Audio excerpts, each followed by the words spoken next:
Bonjour à tous, c'est Isabelle, bienvenue sur ma chaîne. On est le 31 janvier et donc aujourd'hui je vais vous parler de mes dernières lectures du mois de janvier. Les livres que j'ai lus, j'en ai lu au mois de janvier 4, ça fait à peu près un livre par semaine. C'est pas non plus wouhou, mais bon, j'ai eu pas mal de soucis, pas mal de choses qui m'ont perturbée, ce qui fait que j'ai pas non plus pu plus lire que ça. On commence donc tout de suite par le premier livre que j'ai lu, c'est le livre d'Antoine Renan, S'adapter ou mourir. C'est paru aux éditions Robert Laffont dans leur collection La Bête Noire. J'aime beaucoup ces éditions, même si je les lis de moins en moins. Je trouve que c'est super plaisant à lire, c'est vraiment très bien mis en page, je vous l'ai dit 1000 fois dans mes vidéos. On est ici tout d'abord avec le personnage d'Ambre, elle a 17 ans, elle s'entend plus très bien avec sa mère et son beau-père, elle en a un petit peu ras-le-bol. Elle a rencontré un jeune garçon sur internet et elle décide de partir, le rencontrer et de partir un petit peu à l'aventure avec un ami à elle et d'aller rencontrer ce jeune garçon. Parallèlement à ça, on a avec Arthur. Arthur a 40 ans.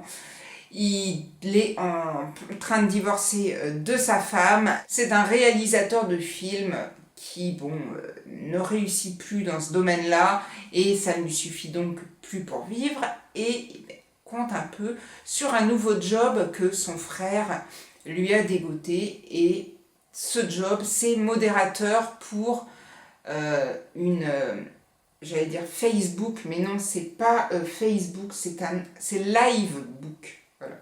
Livebook.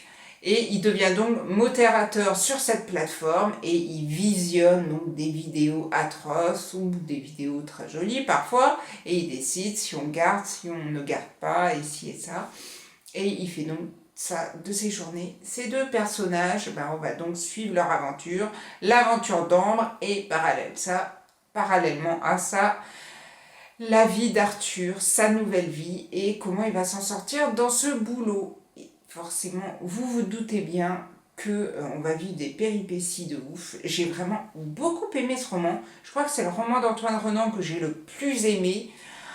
Il y a peut-être, c'est vrai, à un moment, quelques longueurs, parce qu'il est quand même assez gros le bouquin. Et il y a des moments où on se dit, il aurait peut-être pu aller un peu plus vite sur ce côté-là, mais moi j'ai adoré cette histoire. J'ai beaucoup aimé le personnage d'Arthur, ce personnage un petit peu paumé, torturé, qui se retrouve à 40 balais avec plein de jeunes à essayer de modérer une plateforme. On s'imagine tout à fait ce que ça pourrait être, de visionner comme ça des vidéos horribles et de choisir si on les garde, si on les garde pas. S'il y a vraiment une dangerosité, c'est toutes ces vidéos, vous savez, qu'on signale, certaines personnes signalent sur internet et donc derrière ça, il y a des hommes qui décident oui ou non.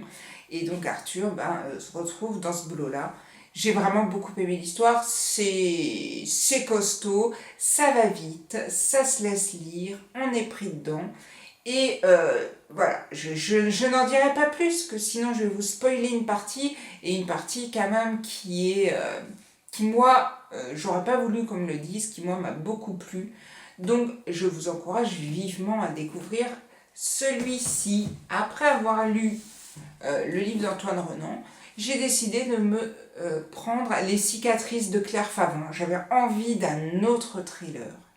Et celui-ci, ça faisait un petit moment que je l'avais, j'avais envie de le lire. On est ici avec le personnage d'Owen, c'est un jeune homme, il s'est séparé de sa femme, alors c'est un peu compliqué pour lui parce que la boîte qu'il embauche, c'est la boîte de son ex-beau-père.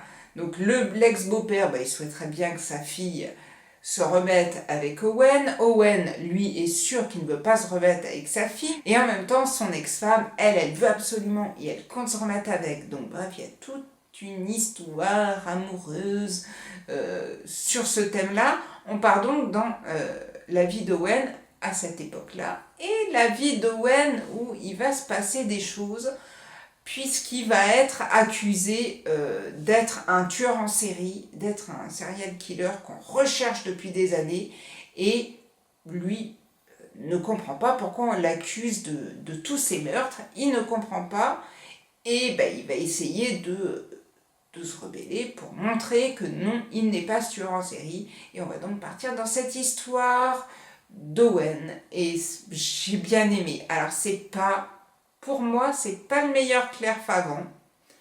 Mais bon, ça se laisse lire. Il y a quelques longueurs. Il y a des moments où on aurait voulu que ça soit un peu coupé. Il y a des choses un petit peu, bon, voilou. Mais moi, j'ai quand même apprécié ma lecture. Ça ne me laissera pas un souvenir impérissable. Mais bon, ça vaut quand même le coup d'être lu.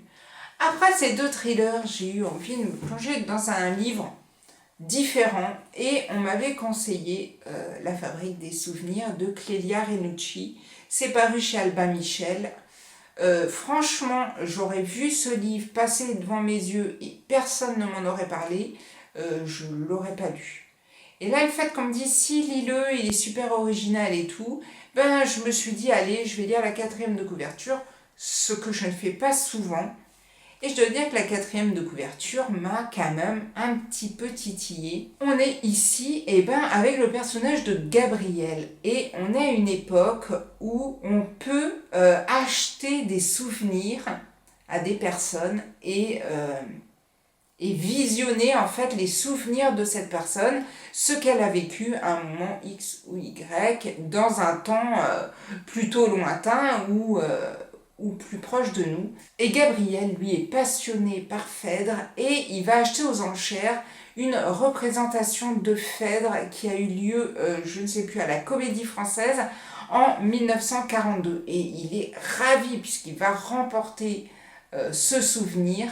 Il va le regarder et en regardant ce souvenir, cette vidéo de souvenir d'une personne qui a assisté en 1942 à cette représentation, il va être totalement subjugué par une femme qui se trouve de dos et par ses épaules qui vont totalement l'envoûter. Et Gabriel, une fois qu'il a terminé ce souvenir, ne veut qu'une chose, c'est savoir qui était cette femme et essayer par tous les moyens de connaître son identité, de connaître sa vie, de savoir qui elle était ou qui elle est, si elle vit toujours. Et vraiment, c'est un très beau livre. C'est très différent de ce qu'on a l'habitude de lire. Et c'est prenant. Et on a envie d'arriver au bout. Et même s'il n'y a pas des suspens comme dans des thrillers, des suspens de fou, on est pris dans cette histoire et on a envie, comme Gabriel, de savoir à qui appartiennent ses épaules, qui est cette femme qui l'a totalement envoûté, et on va donc savoir très vite.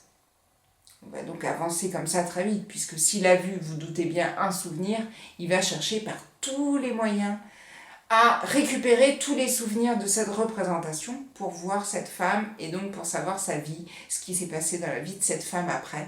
J'ai trouvé ça super, j'ai vraiment adoré ce roman. J'ai beaucoup aimé l'ambiance, j'ai beaucoup aimé les personnages, j'ai trouvé ça vraiment très touchant et je ne peux que vous encourager à le découvrir. Et oui, on en a déjà presque fini avec mes lectures du mois de janvier.